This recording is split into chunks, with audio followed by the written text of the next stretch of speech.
curiosidades sobre a vida de Saulo de Tarso, né? Para começar, o que é Tarso, né? Tarso era uma cidade, tá? Se Saulo, né? Vamos falar primeiro Saulo, depois eu mostro a virada, o porquê da virada. Se Saulo tivesse nascido hoje, ele era turco. Então, a cidade de Tarso, ainda, eu não sei se existe ela hoje, que eu não fui tão a fundo. Mas naquele tempo era uma cidade muito famosa, ali, muito portuária e tal, né? Era uma cidade grande, que ficava dentro do Império Romano ali, mas não exatamente na parte de Israel, né? Todavia, contudo, porém, entretanto, Saulo falava que ele tinha duas nacionalidades, né? Que a gente já puxa aí, em Atos 22, 28, que ele fala de uma das nacionalidades que ele era, porque ele era um cidadão romano, né? Seus pais eram judeus, mas ele tinha uma cidadania romana. Os pais de Paulo, eles eram judeus da tribo de Benjamim, como ele também fala. Pode passar o próximo aí, que eu acho que tem um versículo que fala sobre isso. E vindo o tributo, disse-me, és tu romano? E ele disse, sim. E respondeu o tribuno, eu com grande soma de dinheiro alcancei esse direito de cidadão. Mas Paulo disse que ele conseguiu por direito de nascimento, né? E aí, assim, tem várias teorias aí sobre quem seria os pais de Paulo. Eu vi umas falando que talvez a mãe era romana, né, e o pai era judeu, e vice-versa. Saber exatamente, a gente não vai saber por quê, porque não está na Bíblia, né? Tem na Bíblia falando que Paulo tinha uma irmã, tinha um sobrinho. Mas, assim, os pais, de fato, assim, eu não achei, né? Mas, ao mesmo tempo, ele era judeu, que aí ele fala também, né? No próximo versículo, ele fala que ele era judeu, também da tribo de Benjamim, a menor das tribos de Israel, a que menos tinha habitantes, né? Mas Saulo, ele era de lá. Hebreus de Hebreus, e aí a gente puxa a segunda curiosidade. Vocês sabiam que Saulo era fariseu? E mesmo depois de convertido, ele ainda falava que era fariseu? Então, essa curiosidade aí está em Atos 26, 23, 26, né? Que também fala em Filipenses, né? Filipenses, ele já era convertido, ele já estava escrevendo a carta para as igrejas que ele fundou, né? No caso, a igreja de Filipos, e ele falou que ele era fariseu, né? Mas em Atos 26, 23, 26, também fala sobre isso. E Paulo, quem foi o professor de Paulo? De Saulo, né? O professor dele se chamava Gamaliel. Ele era um homem muito respeitado naquele tempo, e tem também um trecho da Bíblia que fala sobre Gamaliel, né? Quando o pessoal, né, as outras pessoas trazem os discípulos para ele, vão dizer, julgar. Ele não era um juiz, mas ele era uma pessoa muito respeitada.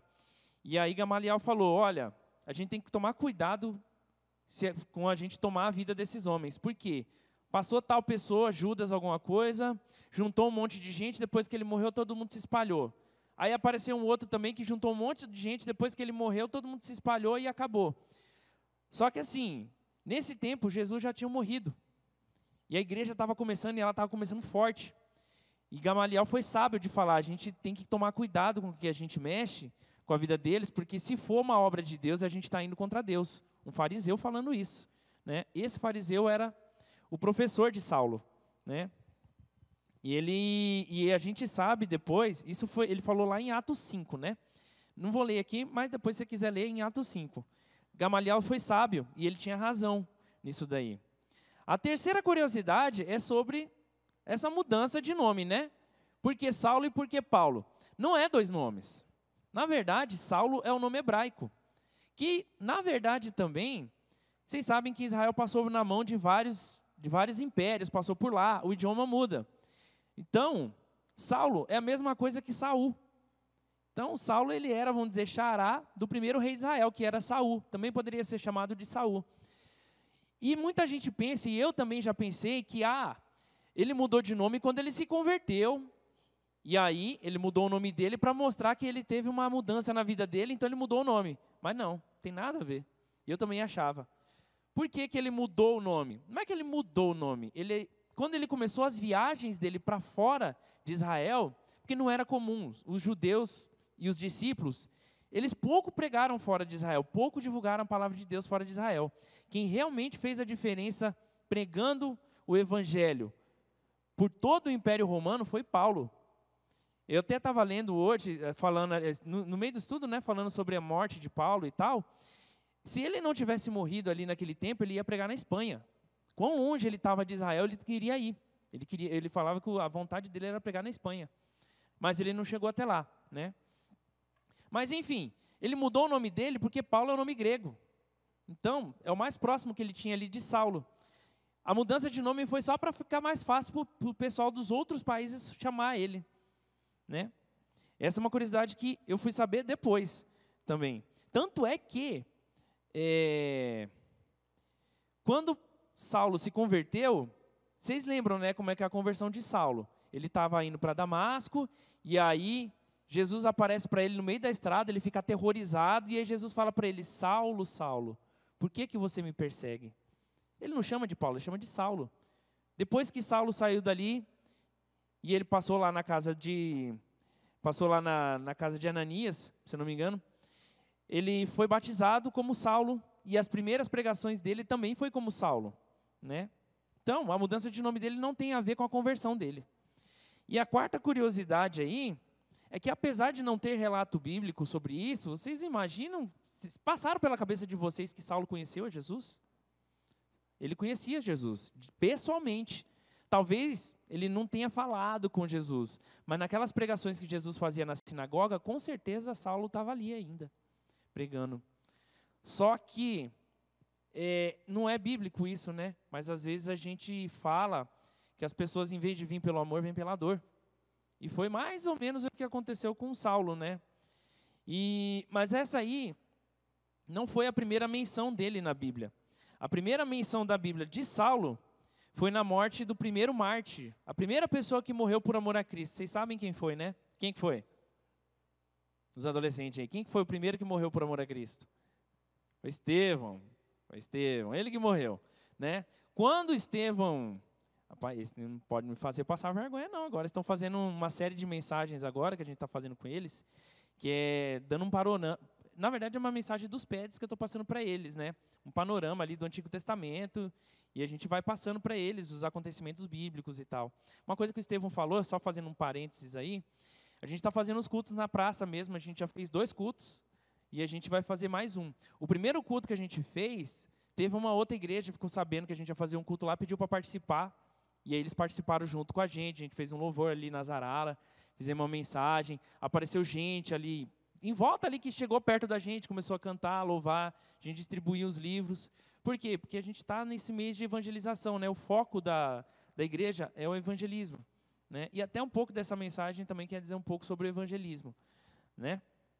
Então, se vocês quiserem dar um apoio para a galera, traga os seus filhos no culto de sexta-feira, ou vem vocês mesmos. Às vezes, o filho tem medo, tem vergonha de vir, porque eles são meio vida louca, né? Mas não são, eles são gente boa, São meio assustadores. Todo adolescente é um pouco assustador, mas depois que vocês pegam a moral com eles, vocês veem que como eles têm um coração aberto para receber as coisas e como eles são, uma coisa que eu admiro muito neles, vou falar que é verdade. Eles têm muito engajamento, sabe? Vocês pedem para fazer, vamos fazer tal coisa aqui na igreja? Vem todo mundo. Isso é uma coisa que eu admiro, assim, que é uma coisa que eu tenho que tomar para mim também. Às vezes eu me acho relapso, sabe? A gente precisa ter mais vontade, mais amor com a obra, sabe? Enfim, continuando, não é para vocês se achar não, tá? Enfim, continuando, Saulo viu Jesus, mas mesmo assim, ele não creu nos ensinamentos de Jesus, ele teve que crer com algo muito forte na vida dele, né? E a primeira menção bíblica foi na morte de Estevão em Atos 6, né? Quando pegaram Estevão lá para julgar ele, apedrejar, jogaram as roupas de Estevão nos pés de Saulo. E isso impactou profundamente a vida dele, até porque ele era um jovem. Eu imagino aí, sei lá, seus 20 e poucos anos, 30 no máximo, né? E foi quando ele começou uma cruzada contra os cristãos.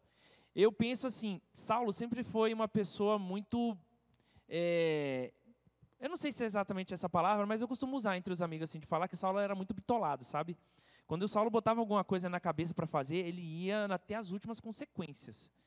Então, ele não seguiu o conselho do professor dele, que era para ter cautela. Não, ele começou uma cruzada contra os cristãos, né? Por quê? Não é porque ele era mau nem nada disso. Não é porque ele deixou de servir a Deus, nada disso. pelo contrário, ele tinha medo que aqueles cristãos ali estavam desobedecendo a Deus, estavam criando uma seita.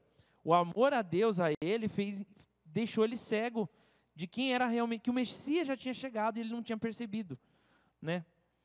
Então, por isso. Só que quando ele teve a visão de Cristo, quando Cristo apareceu para ele e falou para ele, a vida de Saulo, né, mudou completamente. A forma dele agir, pensar e falar dali para frente mudou. Porque você pensa que ele talvez era um cara violento, mas depois você via que todo o caminho de Paulo até a sua morte, ele nunca mais usou a violência, né? Ele teve uma mudança radical na vida dele. E aqui eu vou falar de 4 aspectos da mudança na vida de Paulo, que aqui a gente entra de fato na mensagem. Eu sempre sou assim, né? Eu gosto de colocar um contextozinho histórico. Eu gosto de história, sabe, gente? Principalmente assim, sabe, eu conversando com a galera assim, acho que a coisa da Bíblia que mais me fascina, me impacta, é como o agir de Deus guia a história, né? Como o toque de Deus no coração de certas pessoas guia a história conforme o caminho dele, conforme o caminho que ele quer. Às vezes essa pessoa não pode nem ser fiel a Deus, mas se ela dá um pouquinho de abertura, Deus faz grandes coisas, sabe? Eu vejo, eu terminei o estudo de Daniel, de escrever ele, né? Tá lá no ISBEL, lá no instituto, para ver o que eles acham, para ver se a gente pode passar ele aqui para a igreja, né? Porque ele ficou muito histórico, sabe? As visões de Daniel, elas são muito impactantes, mas elas são muito históricas e também são escatológicas, conta sobre o fim dos tempos e tal. Principalmente ali aquele tempo entre o Antigo e o Novo Testamento. Tá tudo ali, né? Eu fico impactado, sabe? Você pega ali Daniel 11 para ver, meu Deus, é absurdo. Mas enfim, se um dia Deus permitir, a gente vai dar esse estudo, mas não no culto de domingo, né? Vai ser um horário especial para isso, tá? Mas voltando do parênteses, vamos falar aí sobre 4 mudanças na vida de Paulo, depois da sua conversão, quando ele realmente virou cristão, se tornou cristão, né? Porque ele não é virar, é muito mais do que só virar, né? Ele teve 4 mudanças na vida dele. A primeira mudança foi uma mudança de dentro para fora. Muitas vezes a gente julga uma pessoa ser cristão ou não pela aparência. É lógico que quando o Espírito Santo entra na vida da pessoa, aos poucos até a aparência dela vai mudando. Mas esse não é o primeiro sinal. O primeiro sinal é a atitude da pessoa que muda. E com Paulo foi isso, né? Ele era uma pessoa muito mais... Você via que ele não era... Você pega as cartas, vai ler. Você pega aquele Saulo e vai ler aquele Paulo depois. Parece que até a personalidade dele mudou, porque ele ficou uma pessoa muito mais calma, sabe? Uma pessoa que tinha amor pelo que ele fazia. Ele tinha amor, ele tinha temor. Paulo amava demais a Cristo, sabe? Quando ele entendeu o que é o amor de Cristo na vida das pessoas, ele precisava passar isso para todo mundo. Eu sinto assim que era uma necessidade para ele, sabe? Ele necessitava extravasar aquilo para o máximo de pessoas que ele poderia fazer. Tanto é que ele teve muitas renúncias. Depois a gente vai falar um pouquinho sobre isso, bem pouquinho.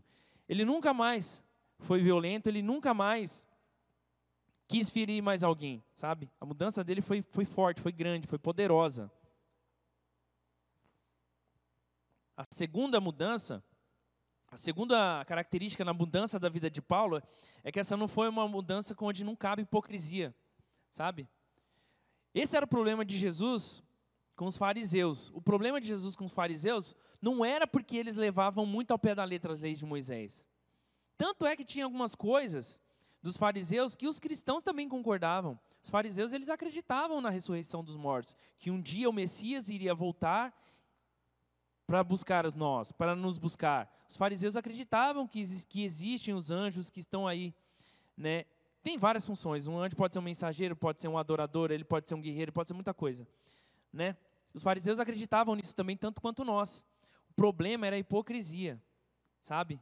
E esse é um problema que é geral, não só na igreja, sabe? É na vida. O que é o hipócrita? Aquele cara que fala que vive aquilo que ele não... aquele cara que não vive aquilo que ele fala. Sabe?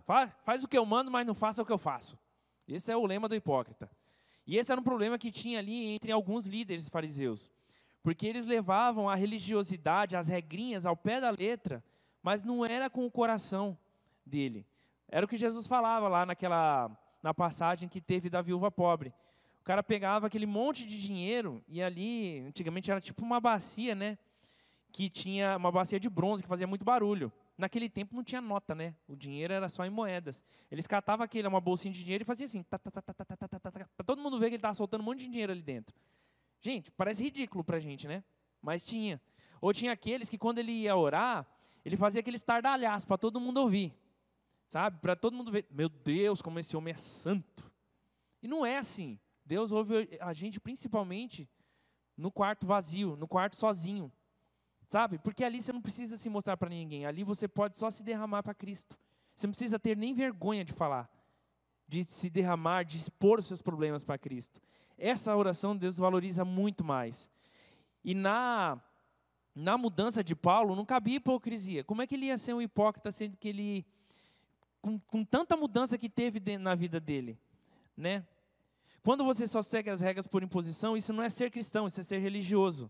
Ainda falta o Espírito Santo entrar na vida da pessoa para ela realmente se tornar uma nova criatura, né? A terceira mudança na vida de Paulo é que foi uma mudança comprometida, sabe? Ele levava as convicções dele até as últimas consequências. Paulo chegou a pregar para o imperador. Ele, assim, naquela passagem que Paulo pediu para ser julgado por Nero, na verdade era o imperador daquele tempo, né? Não fala se Paulo falou que queria apelar para o imperador para ter uma oportunidade de pregar para o imperador. Mas quando ele teve o julgamento dele, ele falou que a primeira sessão do julgamento dele não tinha nenhum amigo com ele ali. Ele estava sozinho. E ele aproveitou para pregar para Nero. E vocês sabem, assim, um pouco que você se conhece sobre Nero, foi um dos imperadores mais loucos que existiu no Império Romano. Ele queimou a capital, né, Roma. A lenda conta, né, a história conta, que ele queimou a capital de Roma inteira para ter inspiração para fazer um poema. E aí depois o que ele fez? Ele sabia que ele tinha feito bobagem, botou a culpa nos cristãos. Ah, foi os cristãos que queimou a capital. Paulo morreu ainda antes de Nero. Nero morreu um pouco depois. Mas Paulo teve a oportunidade, ele chegou a pregar para o imperador romano. Obviamente, a gente sabe que ele não chegou a se converter, né? Mas a verdade para ele foi revelada.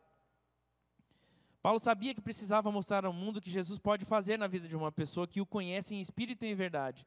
E ele se comprometeu o resto da vida em espalhar a palavra de Cristo o máximo que ele pôde. Paulo teve renúncias. Paulo não quis nem casar. Não é porque casar é pecado nem nada disso. Que para ele, na vida que ele vivia, não tinha como, né? E a quarta mudança e última mudança foi uma mudança de vida na prática. Paulo foi um dos pilares da igreja, né? Então, quando você se converte a Cristo de coração, você não quer deixar isso para você mesmo, sabe? A gente tem que cuidar para a gente não espiritualizar demais. Um amigo meu estava falando sobre isso daí, que um tempo da vida dele ele estava se espiritualizando e se fechando. Mas não. Quanto mais você conhece a Cristo, mais é tua obrigação mostrar para as outras pessoas, seus amigos, não importa, o que Jesus pode fazer na vida de uma pessoa, fora da igreja. A vida cristã, ela não é também estar aqui, várias pessoas com culturas diferentes, com realidades diferentes, com vivências diferentes, unidas num único propósito, que é dedicar um tempo para adorar ao seu Deus, ao nosso Deus. Isso é ser igreja, sabe? Isso é ser igreja como comunidade cristã. Mas você ser igreja como pessoa, você ter a igreja dentro de você, é as suas atitudes lá fora. O que você faz, o que você age, tudo que você faz reflete nas pessoas. Parece que não, mas as pessoas observam cada um de nós, sabe? A gente acha que não, mas pessoas desconhecidas estão nos observando. Uma atitude aqui, outra atitude ali. E se você tem a glória de Cristo na tua vida, essa glória de Cristo reflete para essa pessoa. Muitas vezes, quando você acha que você é até estranho, eu particularmente estranho às vezes, da pessoa que às vezes você nem te conhece direito, chega do teu lado e desaba, fala um monte, sabe? Não é porque você é bom, é porque a bondade de Cristo está em você. E isso está refletindo, sabe? Então a gente tem que viver uma vida, uma mudança de vida na prática também, do jeito que Paulo, talvez não até as últimas consequências como Paulo viveu, porque Paulo era fora da curva. Logicamente, eu nunca vou ser nem 1% do que Paulo foi, né? E ele morreu por amor a Cristo. A morte de Paulo foi por amor a Cristo, né? Paulo foi um dos grandes pilares da igreja, ele e Pedro, talvez os 2 grandes pilares da igreja, né? Ele espalhou a palavra de Deus por quase todo o Império Romano. Tantas igrejas foram formadas, e talvez a gente nem estaria aqui se não fosse por Paulo, sabe? Porque, por mais que os discípulos também fizeram a parte deles, quem espalhou a palavra mais para o Ocidente foi Paulo, né? Talvez a gente não estaria aqui. Mas aí, concluindo, a gente não pode ser como Tomé, que precisou ver os buracos de Deus, os buracos na mão de Jesus, para crer. A gente também não pode ser como Paulo, que precisou ficar cego para poder enxergar a verdade, sabe? Paulo, ele precisou perder a visão, para ele poder enxergar a verdade que é, Jesus Cristo está aí, gente. Jesus Cristo está voltando, né? Jesus Cristo ama cada um de nós individualmente, não importa o quão errado e o quão hipócrita às vezes a gente é. Eu falo por mim. Essa mensagem, porque é a tal da coisa, né? A gente às vezes aponta o dedo para a pessoa, mas esquece que tem 3 dedos apontando para a gente. Então, toda mensagem que a gente faz, vale primeiro para quem está pregando, sabe? Então, o que eu falei lá na frente, lá atrás, que não mudou na vida de Paulo, foi o zelo dele com a obra de Deus. Aquele Saulo, garoto que não conhecia Cristo, ele era zeloso com a obra de Deus, só que do jeito errado, porque ele não entendeu que o Messias tinha chegado.